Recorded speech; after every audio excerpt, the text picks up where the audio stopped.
All right, we are going to discuss using Jesus' hope. Jesus wants true believers to purposefully choose the hope that is rock solid. And by scanning the New Testament, we find several different kinds of hope. Our first example is the no hope kind of hope. Right? We might have all experienced that at some time in our lives, and we don't want too much of that at all. In Acts 27:19, on the third day, Paul was in a horrendous storm. On the third day, we threw the ship's tackle overboard with our hands. And verse 20, and now when neither sun or stars appeared for many days, so how did they see what they were doing? Right? I mean, maybe they had lightning strikes, I don't know, but this is some storm. And no small tempests beat on us.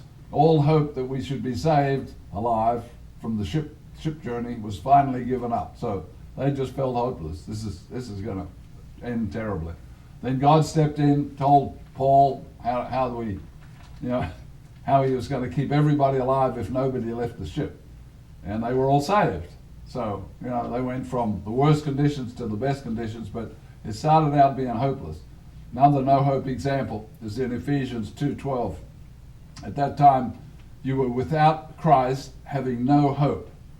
That's no hope of being in the first resurrection. That's no hope of living forever, right? And because he's talking to Ephesian church members, and so that's how they were. Now they do have hope. One more example in Acts 16:19. A fortune-teller slave girl who was demon-possessed messed with Paul, and he cast out the demon. So now she couldn't fortune-tell anymore. And in verse 19, when her masters saw their hope for profit was gone, the demon was cast out, so now she couldn't do that work, so they couldn't make any money. So they grabbed Paul and Silas and dragged them to the authorities. All right, the next set of examples shows a more positive hope, but with the element of uncertainty. And this is probably the hope that most of the people you talk to, when they use the word hope, it's with, I want it to happen, but I have no certainty that it's going to happen. 1 Timothy 3:14, these things I write, though I hope to come to you shortly. But, verse 15, if I am delayed. So I want to come, I'm planning to come, but I could be delayed. So there's no certainty, but I'm hoping it'll work out. I write to you that you may know how to conduct yourself in the house of God. Paul was making plans, but could not be certain, right? And he wasn't promising. He wasn't promising that absolutely he would be there. Because none of us know what's going to happen down the road, and this is our plan. I'm planning to be in Feast of Tabernacles in Panama City Beach in a condo. All right, I hope it's a well-built condo. All right, but anyhow, they're going to inspect all the buildings in Florida, so maybe this is a good time to do that, right? But he wasn't certain that what he was planning was going to happen. Also, Paul wrote to the members of the Corinth church, showing that what he was hoping would happen. 1 Corinthians 16:5. Now I will come to you when I pass through Macedonia, verse 7, for I do not wish to see you now. So I'm going to go on, and then I'm going to come back, and I hope to stay a while with you, if the Lord permits. So it's like, yes, I want to do this. I hope this will all work out. If nothing big happens, if God doesn't change my plans, if there's not a shipwreck, then that's my plan. I hope to see you. Paul realized that his plans were not totally certain. The Apostle John also, same kind of hope, thinking that it probably would happen if all went well. 2 John 1:12. Having many things to write to you, I did not wish to use paper and ink, but I hope to come to you and speak to you face to face, that our joy may be full. So again, there's lots of uses of the word hope in the New Testament along the lines of what we say, hope. But this is not the hope that Jesus wants for us. A question before we look at the solid hope of Jesus. Can anyone suggest a synonym word for our English word hope? What's another word that means pretty much the same thing? School teachers working hard over there. Crave. Crave, okay. Anybody else? Okay. I looked at the Greek word, and they give one of the definitions is anticipate. So, we go to bed and we anticipate that we're going to wake up the next morning. And sadly, those people in that building down in Florida, 1 o'clock, part of the building just pancaked all the way 12 floors down. So, how anybody survived that is amazing, right? Okay, so anticipate and expectation. So a lot of times when we say, I hope, we're saying, I expect. I'm making these plans. If all goes well, right? We don't even say if all goes well most of the time, because that's understood. I'm hoping, if all goes well, to do this or do that, or see you next Tuesday or whatever. So anticipation and expectation show a belief that an event might occur, right? And we humans, we can't promise. We can't, we can say, I promise to take you to Disneyland, eventually, right? And God willing, someday, if that's what you promised your kids, someday that actually happens. But you can't guarantee when and where and what year and so on. So finally, we come to the kind of rock-solid hope that Jesus wants us all to hold tight to. This is a different kind of hope. Hebrews 6:19. This hope we have as an anchor of the soul, both sure and steadfast. There's absolutely no wishy-washy. There's no uncertainty. There's no, I hope this might happen. This is a rock-solid hope. Prior to this verse, we read in Hebrews 6:13, for when God made a promise to Abraham, because he could swear by no one greater, he swore by himself. So God swore an oath, and also God cannot lie. Verse 18, that by two immutable things in which it is impossible for God to lie.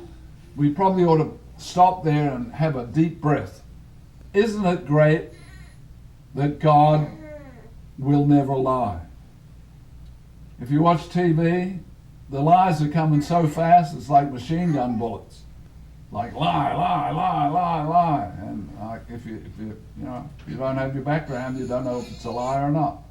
So, two immutable things, that it's impossible for God to lie, that we might have strong consolation or exhortation or a strong motivational message, who have fled for refuge, to lay hold of the hope that is set before us.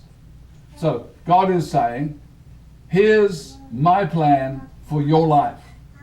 This is where I want you to be. This is the hope of eternal life. And in that verse it says to lay hold of. I looked up the Greek there and I put it in the notes. It is to use strength to seize. You grab hold of this and you don't let it go. All right? That's the kind of hope that Jesus has for us. Verse 19, this hope is an anchor of the soul, both sure and steadfast, and you can take it to the bank, as we say in these days. Jesus and his Father focus daily on helping true believers into eternal life. Now, a lot of people in the religious worlds think that God is busy trying to keep people out, trying to punish people, trying to kill people. No, totally wrong. They are trying everything they know how, and then they're going to have us, as Spirit being family of God members, we're going to be working with people for 1,000 years in the millennium, where it's going to be a lot easier. Lions won't eat people. Wow, that's a good step forward, right? Snakes won't kill people. Deadly snakes won't kill people, right? and there's going to be no more war. Nobody's going to die in a war for 1,000 years, right? So it's going to be great. And we'll have, one church, Sabbath-keeping church, for each little village and each little town and each city, whatever. So Titus 1:2, in the hope of eternal life, which God, who cannot lie, promised. So this is a promise from God. And so it's like, it's almost an insult to look up to God and say, I don't think you can fulfill your promise. Because he's God. It's like, what are you talking about, you crazy human being, right? So the promised hope. Many Bible students have learned that there are 3 heavens mentioned in the Bible.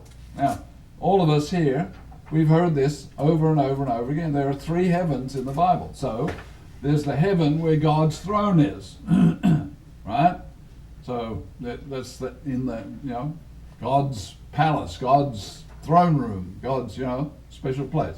Okay, there's the heavens, referring to all the stars in the universe, and we've got the space station, where I heard last night they wear their clothes until they stink and they throw them away. Where do they throw them? They throw them out into space? What? Anyhow. So, and then heaven number 3 is where the clouds are and where the birds fly. So, whenever a Bible student sees the word heaven in the Bible, we should stop and ask, well, which heaven is this heaven referring to? And then we get better understanding, right? Likewise, when we read the word hope in the Bible, we should do exactly the same thing. We need to stop, we need to think which kind of hope is being spoken about here. Jesus wants us mentally confident of rock-solid hope that he speaks about and promises. Now, Paul uses the if word. And in Colossians 1:23, he says, if indeed you continue in the faith. So, as long as you're planning to continue in the faith, then the promise holds, the hope of eternal life holds. It's a sure, certain thing. If what? God's not going to let anything happen, but we have to continue in the faith, grounded and steadfast, and not be moved away from the hope of the gospel. And I was talking to somebody the other day. Most of us are familiar with the freight train and the saying they have that a freight train can't stop on a dime. And for that matter, the what's that silver train? The Amtrak. They can't stop an Amtrak on a dime. It's doing 70 miles an hour. And if you slam on the brakes on a freight train, or you slam on the brakes on an Amtrak train, the momentum is going to carry it forward. Well, the promised hope of God is there to carry us forward. No matter how black it gets, no matter how dark the day is, we need to trust that God's promise will be fulfilled as long as we don't turn away, as long as we remain faithful. Now, each of us need to look in the mirror asking ourselves, am I, put your name in there, determined to continue in the faith, never moved away from the hope of the gospel? Now, if we keep on answering that day after day, week after week, we can be sure, we can be certain that God will give us eternal life. It's a done deal if we never turn away. So this is how we should feel, because we are focused on using the Jesus kind of hope.